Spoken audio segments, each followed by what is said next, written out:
Hey there, loved one. In today's episode, we are going to be talking about how to diagnose what's going wrong in your career so that you can get out of stuck and start moving forward. So, whether you have a lack of auditions, whether you are not getting any callbacks, whether you're not getting the right kinds of auditions, whatever it is, we're going to get to the root of that today and figure out what's going wrong, because wherever you are in your career right now, whatever the problems are, those are just the symptom of something deeper. But before we do that, hit like and subscribe so that you don't miss any of these videos, and share it with a friend. Wherever you are in your career right now, that is a direct result of whatever strategies or lack thereof that you've been using.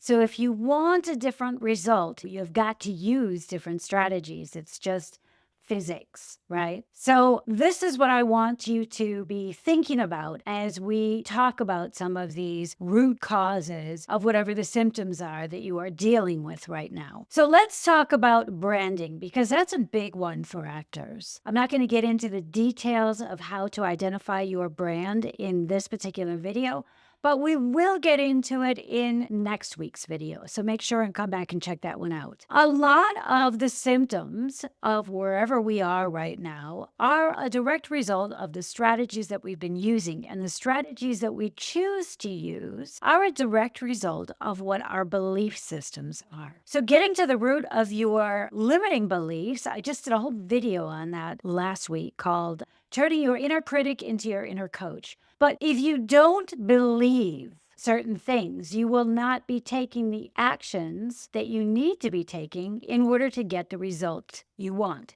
In other words, if you don't believe that by putting the time, energy, money, whatever it may be, into figuring out your brand, that it's going to yield you better results in your acting career, you're not actually going to do it. So maybe you can relate to this.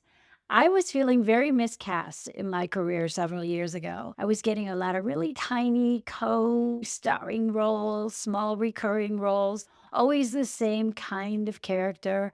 I live here in Germany. I must be coming across as a mega bitch here because that's how I always get cast. That's fine. It is definitely in my wheelhouse. I can do that in real life and in front of the camera. But what they weren't seeing is my depth and my empathy and my humanity. And so I was ending up with a lot of roles that were really one-dimensional, and I wasn't satisfied with that. So if you're an actor like me, you also want more three-dimensional roles. So what did I do about it? Well, first of all, I had to actually realize that that was the problem. So how did I recognize that problem? Well, you take stock of all the different kinds of roles that you've been getting, and you're going to find some things that they have in common. Write down the kinds of roles that they are, and whether you're always playing victims or you're always playing a tough guy, or in my case, always playing like this power mega conglomerate, head of the world about to self-destruct, that kind of a thing. Now it's gotten much better, but those are the roles that I used to really get. So what I really did was realize, okay, what they're not seeing is this whole other side to me, this maternal side, my softer side, my more vulnerable side. So in other words, I first had to figure out what the problem was before I could figure out what to do about it. And the turning point for me was I had gone to my agent and I was like, so what's the deal here? What can we do about this? And she's like, hey, it's just you have dark hair, you have light eyes, you have sharp features. That's just how you get cast. And there is some truth to that. But her answer was not satisfying to me, because it was just like, well, what can you do?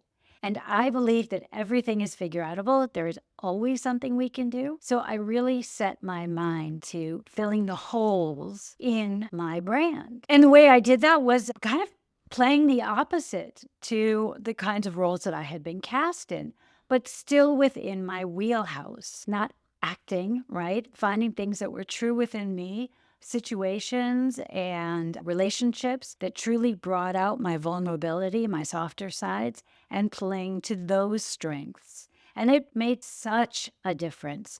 That was when my career literally went from getting these very one-dimensional characters to getting direct requests and auditions and roles in things that were just beautiful. They were just like a feast. The roles that I would love to play. I didn't book everything, But from the ones that I booked, they were things that I loved to play. And from the ones that I auditioned for, they were things I would have loved to play. So first you have to realize what's wrong, then you can fix it. So here are some questions for you to try and help you diagnose what might be wrong in your career right now. The little of this is just becoming aware of the parts of your career that you actually have control over. One of them is your branding, marketing, and networking, and of course your community. But as far as your branding goes, this is so crucial because I think so many actors really try to be everything to everyone because they're afraid to shoebox themselves. They think that if they have a brand, an actor's brand, that they are going to shoebox themselves into getting less opportunities to audition. But it's actually just the opposite. We live in a niche world. And we actors are honestly no exception to that. You must kind of become the go-to person in whatever your niche may happen to be. And this is why it's so important to figure out what your qualities are, what your main traits are, and where on the spectrum of those traits you feel most comfortable playing and where you are most capable of playing and where on the spectrum of your traits are roles or examples of those roles lacking for you. So that would be one way to diagnose your brand. Now, when it comes to marketing, marketing has two aspects. It's macro and micro. Macro are all of our package, basically, our headshots, our show reels, our profiles on the casting platforms. All of those things are your macro marketing. For your micro marketing, every time you send an email, you are marketing yourself when it has to do with acting, obviously. Not about, your Amazon order. So every time you send an email to someone in the industry, you are marketing yourself. There is some sort of a pitch going on there where you are trying to position or show or even ask at times that you be considered for something. The art is in how you are pitching yourself. What I find with literally I've coached hundreds and hundreds of actors on this, and 90% of actors feel really confident in their talent, but they get very insecure when it comes to promoting themselves, when it comes to talking about their talent. But there are really only two skills that you need to nail as an actor. The top one, without doubt, is your skill as an actor. You need to be able to act. So you need to be working on your craft all the time. But the other skill is the skill of getting yourself into the rooms that matter, being able to pitch yourself into those rooms, because that is what is going to open the doors for you. Everything we do when we are not acting is pitch related. So keep that in mind. So if you're not comfortable with promoting yourself and pitching yourself to agents, casting directors, producers, projects, whatever it may happen to be, then that is an area that you really need to work on. And lastly, the area that so many actors really feel uncomfortable about is networking. And I think a lot of that goes to some limiting beliefs that actors have, or not just actors, people in general, have around networking. And they feel somewhere in them is this belief that networking is transactional. And they don't like it because they're decent human beings. You are a decent human being, and you don't want to be using other human beings.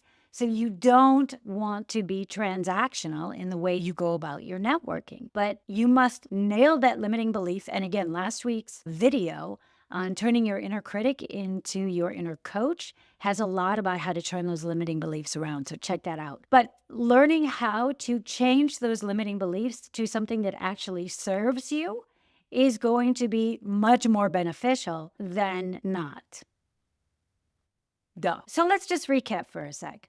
So the main things that are probably holding you back in your career are actually more career related than they are acting related. So they're going to have something to do with your branding, your marketing, or your networking. So with your branding, get real clarity on what makes you stand out, what makes you special, what is unique about yourself. For your marketing, get comfortable with being uncomfortable. Get comfortable with being able to pitch yourself and realize that each and every one of these correspondences is part of your marketing, and it must all be on brand. So if your brand, for instance, say you play really cold, calculating, icy characters, and yet your true self is like really bubbly and you kind of speak with a high voice and da da da, that is going to be very confusing to a lot of people. So you are going to want to show more of who you actually are. Always be leaning into your unicorn factors. These are what make you beautiful. These are what make you unique, and these are what will make you stand out. And often there are the things that you think are holding you back. So whether it's your age, your height, your skin color, your eye color, your nose, your tip of your finger, I don't know. But these are all things that, actors get it in their head that because of this, I'm not succeeding. And that might actually be the key to helping you to succeed. And lastly, networking. Look at it as developing professional friendships as opposed to transactional relationships. And that will make a big difference in how you go about approaching people in the industry and how you go about curating those relationships and caring for those relationships. Like if you were interested in someone to date, you wouldn't just go up to them and, I don't know, maybe you would, but it's not very effective generally to just go up to someone and say, hey, why don't you go out with me? I'm the greatest woman in the entire world. Can't you see that? I'm perfect for you and for you and for you and you and you, right? Which is kind of what you're doing if you have not nailed your niche, right? You're kind of saying you're perfect for everybody. And the same goes for our acting career. So you want to be really specific. So I hope that helped. Until next time, you stay your bold and beautiful self. I will see you then. Bye-bye.